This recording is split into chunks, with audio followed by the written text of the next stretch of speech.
bij het programma Gewest Friesland. Dat programma is er elke sneuntejoen en dat liet je hem elke sneuntejoen dan reportages zien uit het programma Nationaal. Je had iets tussen 64 en 2000 jaar. Het programma van gewest tot gewest zat dat op televisie. Wie het ziet, soms ik wel verskoelen in orenprogramma's. Maar het waren altijd gewestelijke stikken die van de televisie kwamen en werd men mij nog nee zie het te zien. Johan van der Zee had de meeste van de Friese reportages maken, want hij was de Friese redacteur. Dus hij bepaalde ik zelf wat er gebeurde in Friesland, wat je moet sturen. Nou, wij hadden elke week een redactievergadering in Hilversum. Ja. En daar moest als redacteur moest hij mij uitstellen komen. Ja. En meestal een stuk of treien. Ja. En dan kiezen we wat we dwarselen. Want er kwam ik wel eens voor dat een collega een soort gelijkers onderwerp naar voren bracht. Okay. En dat dienen we dan net. Nee. Dus, maar door bepaald is het van een groep. Ja, en dan krijg je een soort handigheid. Dan wist eigenlijk van jezelf wel van dit zoek het beste maatje.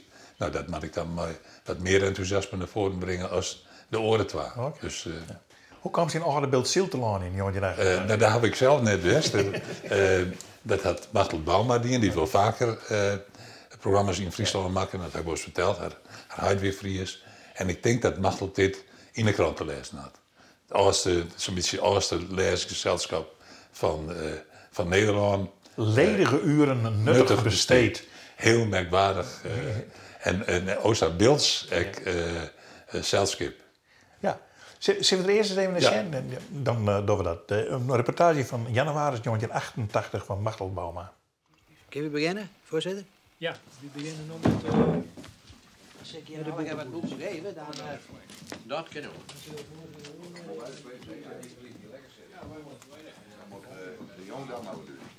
Dat is... Ja, dat kan we. Tweede sectie. De tweede sectie? Alsjeblieft. Grijns, dat is de eerste sectie, dacht ik. Derde sectie. Is dat erin? Nee. Ik heb nog even een opmerking. Het kan wezen als ergens secretaris achter staat. Het bestuur van leesgenootschap Ledige Uren Nuttig Besteed bereidt zich voor op de jaarlijkse ledenvergadering. De taak vandaag: het vaststellen van boetes voor iedere scheur, vlek of ezelsoor in de 72 boeken die een jaar lang onder de leden hebben gecirculeerd. Oei. Slechte beurt, hè? En dat hoort bij dat andere boek. Waar is het dan? Hierbij. Ja, en er staat niks over in? Ja. Er staat wel iets over in? Ja. Nou, voorzitter, wat is uw oordeel? Nou... Ja, het had al wat op tater had. Zal ik dat eventjes naar voren brengen? Maar het zit nog in de band. Dacht ik, ja. Ja. Nou, voorzitter. 40 cent. 40 cent, nou. Akkoord. Als alle boeken zijn gecontroleerd, dan kan het spel beginnen. Je moet wel wat kritisch, jongens, hoor, want we hebben niet zoveel boetes.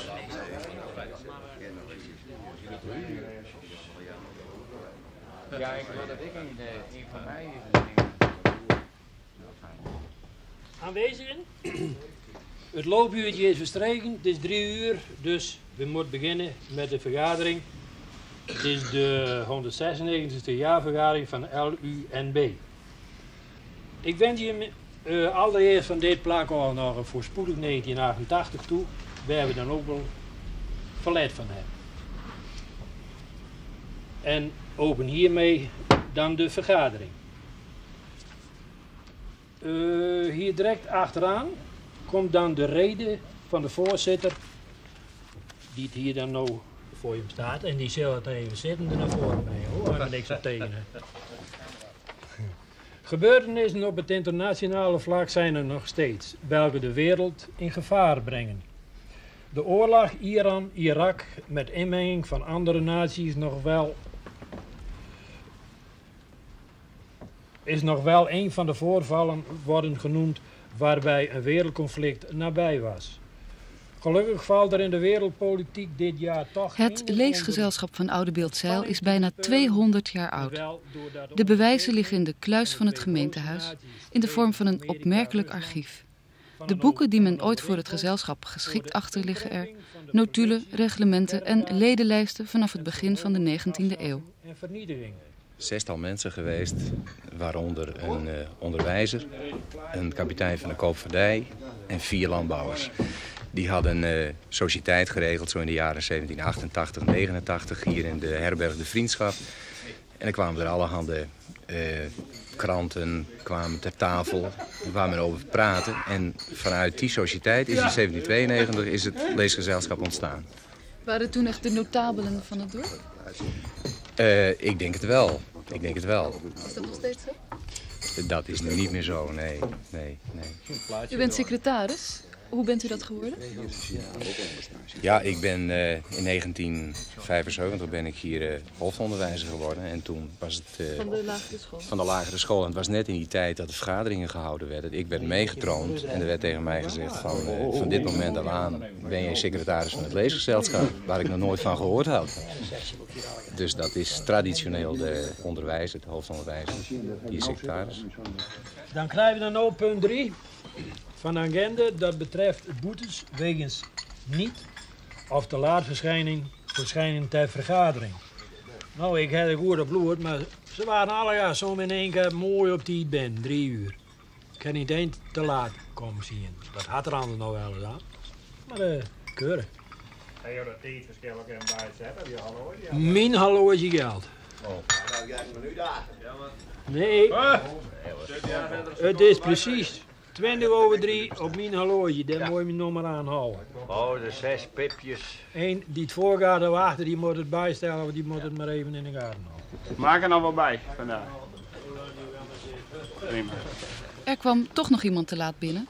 En dan moet je in het gezelschap een heel goed excuus hebben om onder de boete van 4 gulden uit te komen. Hoogland, het bestuur is het niet met de opinie van de voorzitter eens. Ja, en dan mogen we er nog toch nader op ingaan. Die koeien, waar die voor 3 en la. Ja. Die waren... Kon je die doe voor 3 niet meer vastkrijgen? Dat was niet zo best. Maar niet zo best. Ja, dat kunnen we hier in. Maar die heeft bellen moet naar huis klaar is. Dat hij met die moderne koeien, die heeft geen horens meer. Oh. En ik had hem weer vast. Ik had me omkleed. En toen kwam de vrouw eraan en zei, hij is weer los. En dan strupte hij het halster over de kop weg. En toen waar hij echt was, nou toen heb ik er wel 3 kwartier met omgeriemd. En toen moest ik me weer verkleden. Nou, ik ken hier ook niet best in overal komen. Je kan hier boetes krijgen in dit gezelschap voor als je boeken te laat inbrengt. Als je de boeken te laat doorschuift naar de volgende lezer. Als je beschadigingen in het boek aanbrengt. Er zijn heel veel zaken van als je zeg maar, geen respect toont aan de voorzitter, waar je kun je een boete voor krijgen. Je kunt boetes krijgen voor zaken die je niet goed regelt voor het leesgezelschap. Dat zijn de zaken waar je de boetes voor krijgt. En ook voor te laat komen, dat kreeg u bijna, hè? Ja, ik ben te laat gekomen en ik krijg daar een boete voor, dat is bekend. Ja. Waarom bent u lid van het gezelschap? Ik ben lid van het gezelschap omdat ik lees veel boeken, maar niet alle boeken. Het is op zich een heel gezellig gezelschap en ja, dat bevalt me prima. Het is ook een soort traditie? Het is ook een soort traditie. Dan hadden we nog een kwestie. Hoe was het ook alweer? Tweede sessie. Zadelof. Ben we hier met Klaas ook? Nee, toch niet. Als wij zoiets doen, dan sta je direct klaar met boetes en weet ik wat al nog meer. Ja. Nou is er bij Jim, aan Jim kant weer aan de hand. En op zijn mooist slaat met de hamer op tafel en zegt, dit is gebeurd. Zo, volgende. Dat nog niet sloegen. Ja, volgende punt, zei die man. De financiële positie van deze club die is vrij laag. En door de boetes dan kan dat een klein beetje opgepept worden. Het is een soort spel dat jullie spelen? Ja, dat is een spel, ja. Waarom bent u lid? Vanwege de traditie. Mijn grootvader was lid, mijn vader was lid. En ik denk van mijn overgrootvader ook wel, maar dat weet ik niet. Het gezelschap heeft 36 leden. Die verdeeld zijn over 3 jaargangen, wat wij secties noemen. Elke sectie heeft 12 leden en de boeken worden elke maand gewisseld. Waarom bent u lid? Nou, het is toch een stuk traditie. Het boeken lezen op zich. Ik lees wel eens een boek, vrouw leest wel eens een boek. Er zijn genoeg leden, denk ik, die niet eens zoveel een boek lezen. De bedoeling is eigenlijk, als je een leesgezelschap hebt wat zo oud is, wat in de 18e eeuw opgericht is, dat je dat probeert wat in stand te houden. Je kan het beschouwen als een soort folklore. Het hoort bij het dorp, het hoort bij het gebied. 3, 2, 1. Eenmaal, andermaal. Ja, Dijkstra. De boeken die 3 jaar in het gezelschap hebben gecirculeerd, worden in de vergadering geveild. Nou, Annema.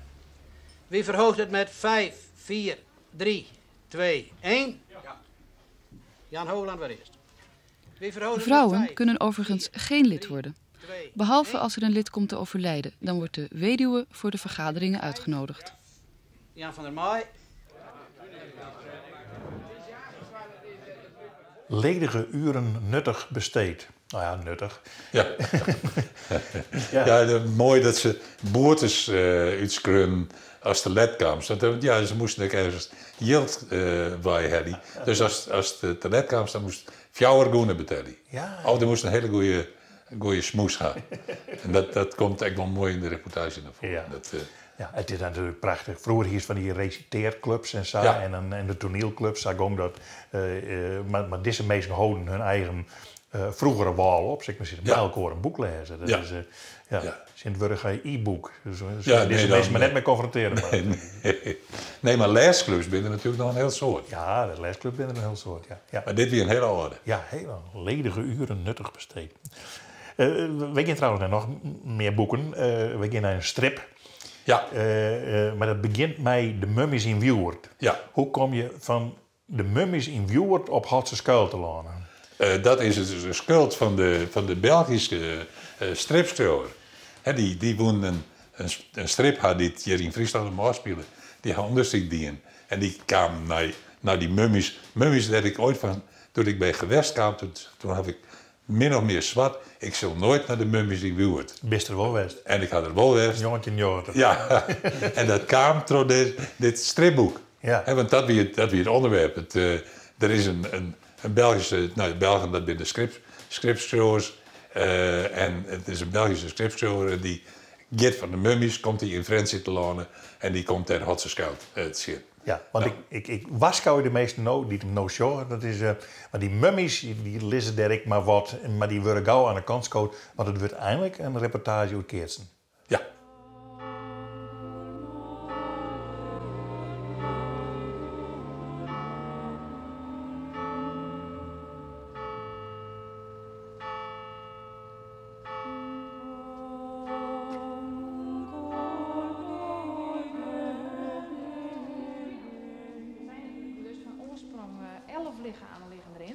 Nou, we hebben er dus nu nog maar 4. Dus zoveel is er mee gebeurd. Er zijn dus ook enkele lichamen uitgehaald voor wetenschappelijk onderzoek. Men is er toen wel achter gekomen dat als je dus een lichaam met kisten aan zelfs uit de grafkelder vandaan haalt, nou, met enkele dagen treedt het ontbindingsproces al in en met 2 weken heb je nog maar een handjevol stof over. Het kan niet buiten de grafkelder bestaan, het moet in die circulatie blijven. En sindsdien is men dus... De Belgische stripfiguren Robert en Bertrand ontmoeten op hun zwerftocht door Friesland de mummies van Wielwoord. Het levert een nieuw avontuur op, leer om leer. Deze tekenaar die had je West, die had je zelfs een hele dag West. Die had uitgebreid naar uw verhalen luisteren. En die had dus ik een heel schof tekenen in een grafkelder. Maar ze zijn er wel naar een haal gaan, want ze hadden de mummies keertselitten en dat soort dingen. Vind je dat raar, hè? Op zich is het heel raar, maar ja, het is een strip. Het is natuurlijk ook een beetje verbeelding wat erbij komt. Zullen er nou nog meer mensen hierheen komen? Ik denk het wel, want ik denk wel dat het tiger nieuwsgierig is.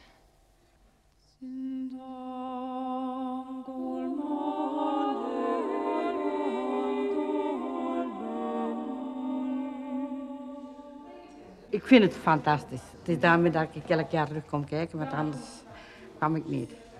Maar elke keer als ik hier in de buurt kom, kom ik kijken.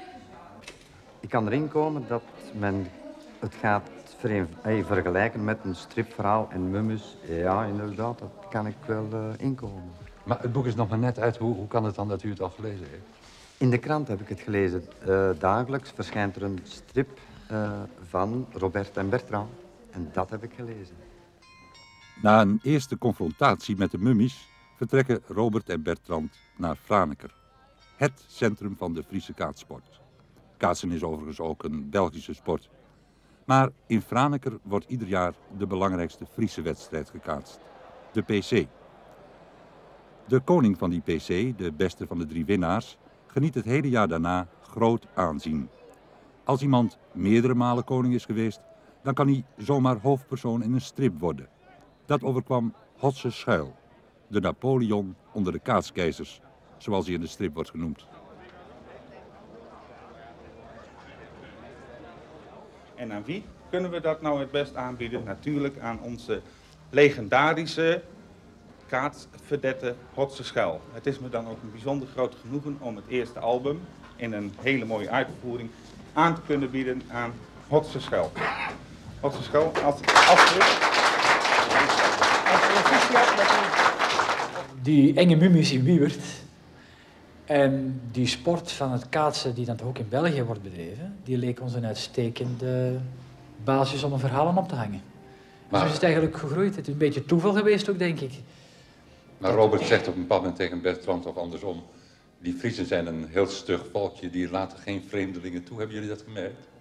Nee, misschien was het een beetje zelfkennis. We zijn ook een beetje zo misschien. Maar u bent bij het kaatsen wezen kijken? Ja, ik heb zelfs een hele wedstrijd bijgewoond. Ik heb het ook proberen te volgen. Ik moet zeggen, het is voor mij nog altijd niet helemaal duidelijk. Ik moet ook zeggen, dat ik begrijp ook niet helemaal de passie, maar dat is iets dat... ja, ik denk dat men moet mee opgroeien met zoiets.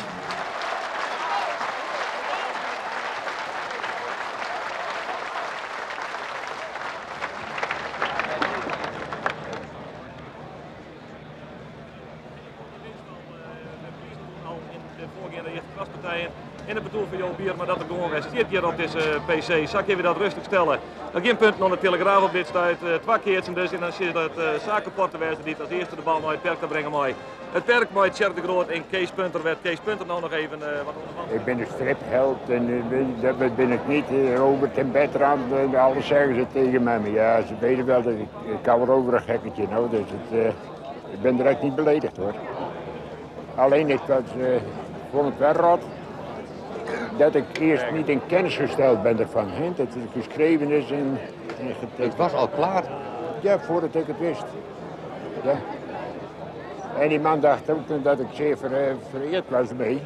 Ja, wat is de inhoud er eigenlijk van? Het is een klinkklare onzin, het slaat nergens op. Het slaat helemaal nergens op en dan... Ja, het stelt voor mij niks voor, laat me het zo stellen. Hotse Schuil stelt wel iets voor. De superkaatser die tot nu toe de meeste prijzen gewonnen heeft. In 1968 schilderde PC-voorzitter meester Bijlsma hem zo. Elke taart, elke vraag, om eet van uit zijn keertsloopbaan uit te stollen, is weerstalgaan op het dat. Doch oneer om de totaliteit van deze figuur. Waar eet van hem witte wil, zet hem van zijn kast. In die kast hing je 300 medailles en oren prezen. On de vruchten kent men de been. Dat dachten ze allemaal, hè. Zal ik u iets vertellen? Wanneer het kaatsen, het voetbal is nou betaald. Ja. En dat zal ik u precies vertellen. Wanneer een Cruijff, ik verf gelijk mee, persoonlijk, dat durf ik gerust te beweren, als een Cruijff. Ja. Maar Cruijff, die verdient zijn brood mee. Ja. En Hotse is eruit mee gebleven. Hotse heeft denk ik mijn geld gekost. Omdat wat niet bemind is, of wat niet bekend is onbemind. Ik heb het mooi staan. Ja, nou Maar het publiek kan hem niet vergeten. Als oud-kaatser is Hotse Schuil in 1984, 60 jaar oud, de ster van het lanenkaatsen in zijn woonplaats Harlingen. Hey, als er bij omgaat, dan sluit het eentje.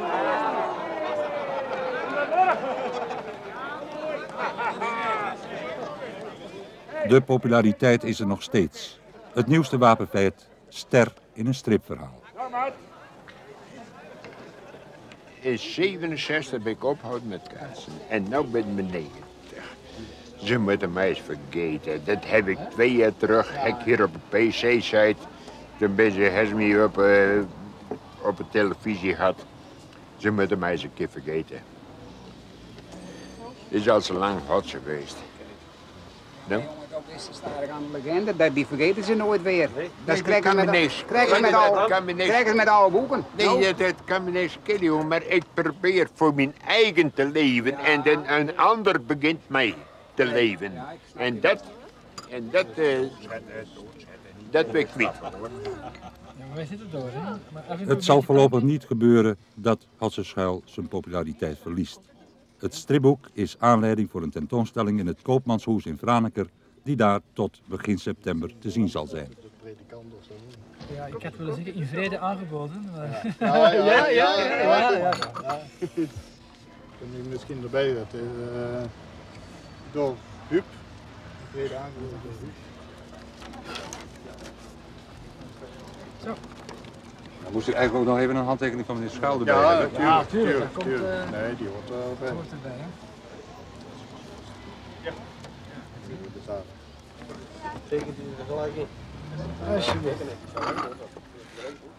Oude Hotse, zoals de kaatser in Leer om Leer heet, komt in het stripverhaal uiteindelijk in Brussel terecht, bij de koning der Belgen.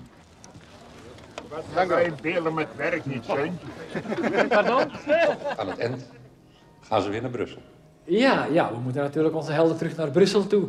Want het schijnt dat Leopold II, al onbekende, ik zou bijna zeggen de vlierenfluiter onder de Belgische koningen, die was een fervent kaatsliefhebber. Ik zeg niet dat hij het zelf beoefende, maar hij volgde wel de kampioenschappen. En die kampioenschappen op de Grote Markt van Brussel die zijn ooit gehouden geweest, in het bijzijn van hem. Van de mummies naar je Hatseskuil. Hij zou hetzelfde nog wel om Gniesta zou ik me haast voorstellen kennen. Ja, maar hij vond het echt net zo leuk alweer, hè.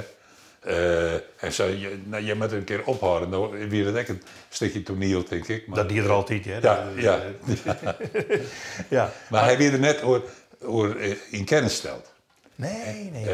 En ik denk dat er echt wel wat geld gaan worden misschien, hè, voor. Dus, ja, nou, dat heb ik nooit merken bij hem, zeg maar zeggen. Maar hij moest eens een keer hier bij u in een radioprogramma zitten. En dan moest de meesten rieden waar hij ziet, zeg maar zeggen. Maar toen hier er eerst even bij het kroegje bij de Vrouwenpoort was hier er zitten. En dan zei ik, maar nou om maar Friesland. Dus er waren heel veel mensen niet wel wisten dat hij dan de centrale as was, zeg maar zeggen, in dat programma.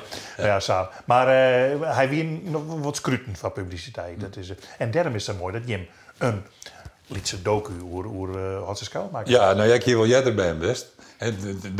In dit onderwerp zit er dan weer vast een geweldige prijzenkost. En dat weer uit een vorig onderwerp. Dus Ja, maar nou heb ik dit stripboek nooit lezen, is dat er nog? Dat zullen er nog wel wijzen. Ik denk dat ik het echt wel ha.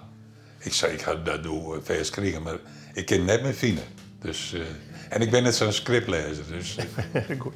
Ja, nou, als het maar eens opziet, neem ik het mee. De strip van de mummies, dat Hatseskuil in het programma geweest Friesland Ontnijweken.